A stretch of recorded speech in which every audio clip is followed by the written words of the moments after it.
بسم اللہ الرحمن الرحیم۔ السلام علیکم، میں ہوں محمد عثمان۔ خواتین و حضرات، جیسا کہ محرم الحرام کا مقدس مہینہ شروع ہو چکا ہے، تو انشاءاللہ ہم FM4 کے ٹی وی میں محرم الحرام کے پہلے 10 دن خصوصی پروگرام کریں گے۔ حضرت امام علی مقام امام حسین رضی اللہ تعالیٰ عنہ اور ان کے رفقا کی بارگاہ میں نذرانہ عقیدت پیش کریں گے اور آپ کو داستان کربلا بھی سنائیں گے۔ آج کیونکہ یکم محرم الحرام ہے اور یکم محرم الحرام حضرت سیدنا عمر فاروق رضی اللہ تعالیٰ عنہ کا یوم شہادت بھی ہے، تو ہم حضرت سیدنا عمر فاروق رضی اللہ تعالیٰ عنہ کا مختصر سا ذکر کرنے کے بعد واپس ہم داستان کربلا کی طرف چلیں گے۔ ان 10 نشستوں میں ہم حضرت امام علی مقام امام حسین رضی اللہ تعالیٰ عنہ کا مدینہ شریف سے روانہ ہونا اور کربلا تک پہنچنا اور وہاں انہوں نے جن مصائب کا سامنا کیا ان سب پر مختصر اور جامع گفتگو کریں گے۔ تو آج ہم پروگرام کا جو سٹارٹ ہے وہ حضرت سیدنا فاروق اعظم رضی اللہ تعالیٰ عنہ کے مختصر ذکر سے کریں گے۔ جیسا کہ اساتذہ میں میرے مہمانوں نے بالکل ڈیٹیل گفتگو فرمائی سیدنا عمر فاروق رضی اللہ تعالیٰ عنہ پر، تو حضرت عمر فاروق رضی اللہ تعالیٰ عنہ نے آخری حج 23 ہجری کو فرمایا، اور آپ اکثر شہادت کی دعا مانگا کرتے تھے اور دعا یہ مانگتے تھے کہ اللہ مجھے مدینہ کے اندر موت عطا فرما اور شہادت کی موت عطا فرما۔ کعب بن احبار رضی اللہ تعالیٰ عنہ نے ایک دفعہ حضرت عمر فاروق رضی اللہ تعالیٰ عنہ کو فرمایا کہ اے امیر المومنین، میں نے تورات میں آپ کا ذکر پڑھا اور اس میں یہ لکھا ہوا ہے کہ آپ کو شہید کر دیا جائے گا۔ سیدنا عمر فاروق رضی اللہ تعالیٰ عنہ نے ان سے پوچھا مجھے کہاں شہید کیا جائے گا؟ تو فرمایا حرم کی سرزمین پر ہی آپ کو شہید کیا جائے گا۔ حضرت عمر فاروق رضی اللہ تعالیٰ عنہ پر 26 ذوالحج اور کچھ روایتوں کے مطابق 27 ذوالحج کو ان پر حملہ کیا گیا، اور اس حملے کی تاب نہ لاتے ہوئے یکم محرم الحرام کو انہوں نے جام شہادت نوش کیا۔ جب سیدنا عمر فاروق رضی اللہ تعالیٰ عنہ زخمی حالت میں تھے تو زرد رنگ کا لحاف آپ نے اپنے اوپر اوڑھا ہوا تھا اور آپ فرما رہے تھے اللہ کا حکم آ کر رہے گا۔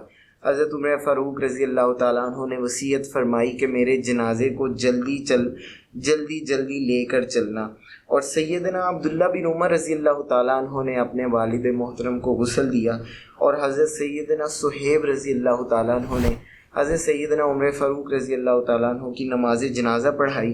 حضرت عبداللہ بن عمر، حضرت صہیب، حضرت سعید بن زید اور حضرت عثمان بن عفان رضی اللہ تعالیٰ عنہ نے آپ کو قبر کے اندر اتارا۔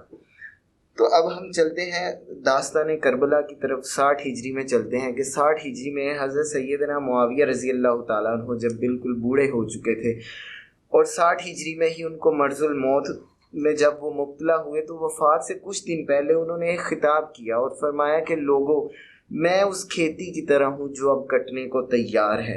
میں نے ایک عرصے تک حکومت کی اور اب میں تھک گیا ہوں، خدایا اب میں تجھ سے ملنے کی خواہش رکھتا ہوں۔ یہ تاریخ ابن خلدون کے اندر حضرت معاویہ رضی اللہ تعالیٰ عنہ کا یہ خطبہ جو ہے وہ موجود ہے۔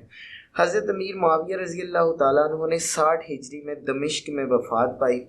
جناب معاویہ رضی اللہ تعالیٰ عنہ نے اپنی زندگی میں یزید کی بیعت طلب کی اور کچھ صوبوں نے یزید کی بیعت کر بھی لی، لیکن حرم کے علاقوں میں یزید کی بیعت نہیں کی گئی تھی۔ جیسے ہی یزید اپنے تخت پر بیٹھا تو اس کو سب سے پہلے یہ فکر لاحق ہوئی کہ میں فوراً بالفور حضرت عبد الرحمن بن ابی بکر، حضرت عبداللہ بن زبیر، حضرت عبداللہ بن عمر اور حضرت امام علی مقام امام حسین رضی اللہ تعالیٰ عنہ سے بیعت لوں۔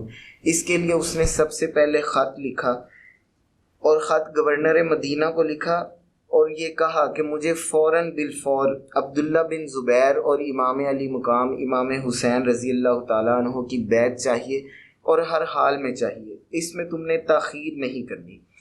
امام کے پاس ولید کا قاصد آیا، اور ولید گورنر مدینہ تھا، اس نے امام کو بلایا اور اپنے کمرے کے اندر دعوت دی۔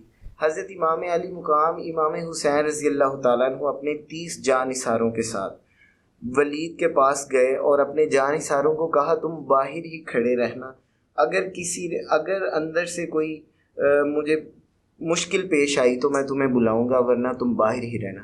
جب حضرت امام علی مقام امام حسین رضی اللہ تعالیٰ عنہ کا ولید بن عتبہ سے سامنا ہوا تو ولید نے کہا کہ امام آپ جو ہے وہ یزید کی بیعت کر لیں، امام نے فرمایا کہ میں اس طرح کا آدمی نہیں ہوں کہ میں چھپ کر بیعت کروں، میں جو بھی ایکٹ کروں گا وہ سب لوگوں کے سامنے کروں گا۔ اس دوران معزز ناظرین وہاں پر مروان بھی موجود تھا۔ مروان نے کہا ولید اگر تم نے ابھی امام سے بیعت نہ لی تو یہ بعد میں تمہارے ہاتھ میں نہیں آئیں گے، ان کو باہر مت جانے دو اور سختی کرو اور ان سے بیعت لے لو۔ حضرت امام علی مقام امام حسین رضی اللہ تعالیٰ عنہ نے مروان کی طرف دیکھا اور کہا تو کیا کہہ رہا ہے؟ تو جانتا نہیں میں کون ہوں؟ انا حسین ابن علی ابن ابی طالب، میں علی کا بیٹا حسین ہوں، اور میں کوئی ایسا ایکٹ نہیں کروں گا کہ جو کمرے کے اندر کیا جائے۔ ولید کا لہجہ ان تمام گفتگو میں نرم تھا۔ اس نے حضرت امام علی مقام کو حضرت معاویہ رضی اللہ تعالیٰ عنہ کی وفات کے بارے میں بھی بتایا اور کہا کہ آپ یزید کی بیعت کر لیں، لیکن امام علی مقام نے انکار کر دیا اور وہ واپس چلے گئے۔ ولید نے اپنا قاصد عبداللہ بن زبیر رضی اللہ تعالیٰ عنہ کے پاس بھی بھیجا اور کہا کہ ان کو بھی بلا کے لاؤ۔ حضرت عبداللہ بن زبیر رضی اللہ تعالیٰ عنہ نے حکمت عملی کا مظاہرہ کیا اور انہوں نے کہا میں آؤں گا اور جیسے امیر کا حکم ہے میں ویسا ہی کروں گا۔ اس دوران جب امام علی مقام امام حسین رضی اللہ تعالیٰ عنہ واپس آئے تو مروان نے ولید کو کوسنا شروع کیا۔ اس نے کہا آج تم نے اپنے ہاتھ سے موقع جو ہے وہ ضائع کر دیا، اب وہ تمہارے ہاتھ کبھی بھی نہیں آئیں گے اور وہ کبھی بھی یزید کی بیعت نہیں کریں گے۔ داستان کربلا بھی جاری ہے۔ آج یہ پہلی نشست تھی جو اپنے اختتام کو پہنچی۔ اگلی نشست میں ہم حضرت امام علی مقام امام حسین رضی اللہ تعالیٰ عنہ کا مدینے سے روانہ ہونا اور مکہ شریف میں پہنچنا اور وہاں ان کے شب و روز کیسے تھے اس پر گفتگو کریں گے۔